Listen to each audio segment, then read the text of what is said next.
Hey friends, this is Dolany TV. Good afternoon to you. Late to the news I am, but that's a-okay. We got time to actually digest stuff that happened today. And all told for the Edmonton Oilers, another Chef Jackson victory.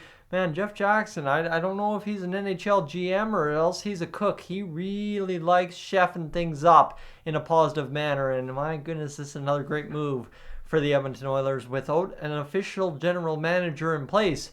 Jeff Jackson clears some cap space, brings back a hotshot big ticket prospect in the process, and the Oilers offseason continues with a bang. Friends, if you're new to the channel, that said, I want you to continue that offseason with me that's been going off with a bang. How about that? You know, we've gotten through all the fireworks, we've had all the fun we possibly can, Canada Day, Independence Day down there in the States, and now we're in the midst of the NHL offseason. If you'd be so kind to consider hitting that subscribe button here as this offseason officially gets underway, just inside the first week now. Well, love to have you aboard. I think that's a good sales pitch. Hope it is. That said, let's get to the news, shall we? What do we know? Oh boy, that's the first slide. Sneak preview.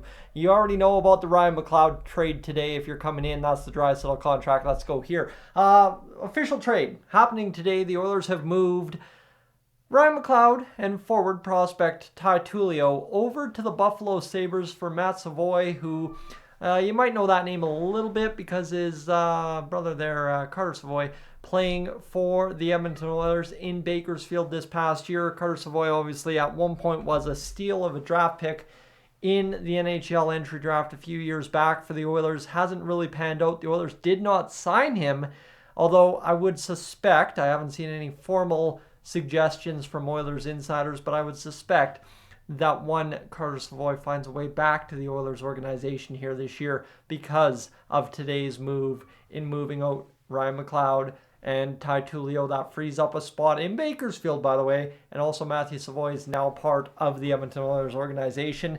To tell you what I know about Savoie would be also to tell you what I know about the Buffalo Sabres. Who knows, who cares?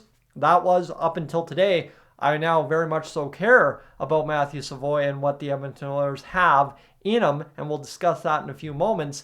But first, we have to look at what we lost. Ty Tullio is obviously a huge loss for the farm system, just in terms of having a prospect that has the tools he does.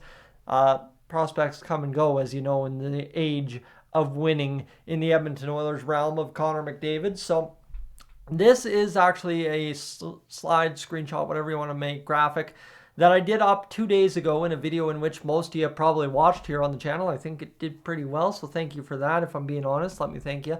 But the Oilers needed to make some cap space happen towards the start of this year. Yes, you can exceed the cap over the summer, but that does nothing for you going into next year. So moving McLeod was an option. It's something we talked about, like I said, 2 days ago. 12 goals, 18 assists, 81 games played. His best season in Edmonton by far, albeit last year was a better pace. 2 years ago, 22-23, I should say. So for Ryan McLeod, right, he becomes a casualty of soft playoff performance, really a weak regular season outside of strong play next to Leon Draisaitl. So you end up freeing up $2.1 million in cap. We're good with that. Now, Ryan McLeod is an Edmonton Oilers player. What do we know? Well, like I'm saying, right, best year on paper, 30 points in 81 games. Hip, hip, hooray, highest career total. Although his ice time really has never jumped, right? He came in at 12:47. He's now at 14:15 following this past year in terms of average on ice throughout an 81-game campaign. 12 goals. He never exceeded 15. Again, a guy that was never expected to be an offensive dynamo. He has great wheels, can penalty kill, and was expected to chip in on the third line, right? So 30 points, I'm good with that. Problem is, it wasn't on the third line, and it definitely wasn't there in the playoffs, so we move on. That is what brings us to this Bob Stauffer post here about Matthew Savoie. Skilled right shot forward that was a big part of Moose Jaw's WHL championship. He did see one game with the Buffalo Sabres this year is what I saw. Immediately becomes the Edmonton Oilers' top-ranked prospect, according to Bob Stauffer. Ryan McLeod is a good guy. Wish him the best of luck with the Buffalo Sabres. So what this ultimately brings us to when we're talking about news for the Oilers today and what this all boils down to is this is, like I said, Jeff Jackson cooking, right? This is a heck of a deal if you're an Edmonton Oilers fan. You move on from Ryan McLeod, who it really was a natural end point with his time with the organization. He was well loved by fans that loved him. Obviously, he was well loved by the team for his speed and penalty killing prowess, and there was a lot of defenders of Ryan McLeod saying you can't touch that penalty kill. But for $2.1 million, the same as you can't have Corey Perry on the fourth line for $1.15 million in a role where he's just not going to see enough ice time to be Corey Perry, I don't think.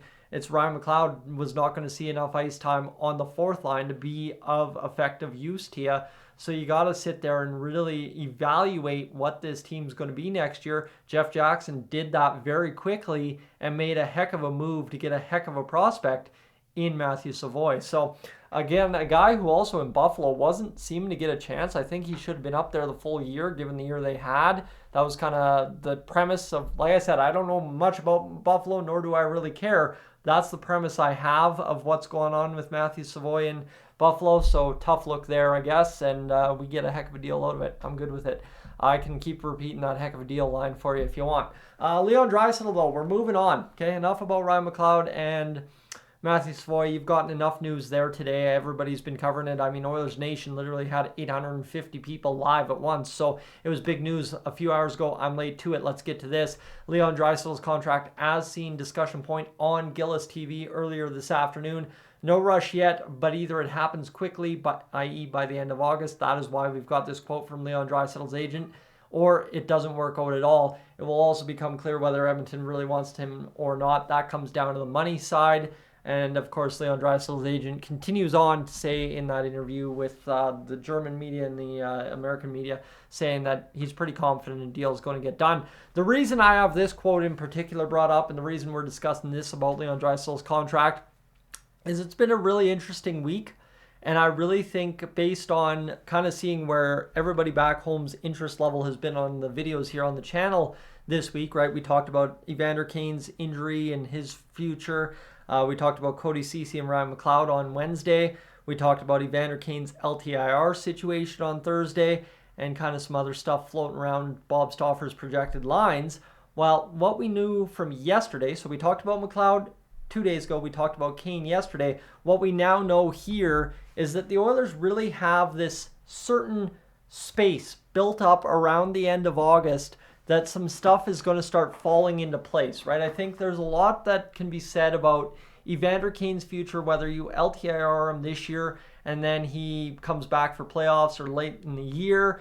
A lot of this, based on what I'm reading here, if you kind of read between the lines and start making your own theories, is Evander Kane's situation long-term is going to dictate kind of how many dollars are available long-term to get this Draisaitl contract done. So Draisaitl's contract not due up until the year after. So after this upcoming year, July 1st, 2025 is when his contract's due up. So the Oilers need to have a plan in place, essentially, with Evander Kane's money to be able to sign Draisaitl. That's what this looks like. You again read that, right? Is we're talking Bob Stauffer says, hey, got a feeling end of August, Evander Kane. And then the next day you're reading quotes from Leon Draisaitl's agent saying end of August as well. I'm sorry. If you can't put two and two together, I don't know why those two exist in the same realm, in the same 24, 48-hour news cycle. So that's really all I'm doing, is trying to connect the dots here. And this one seems pretty simple,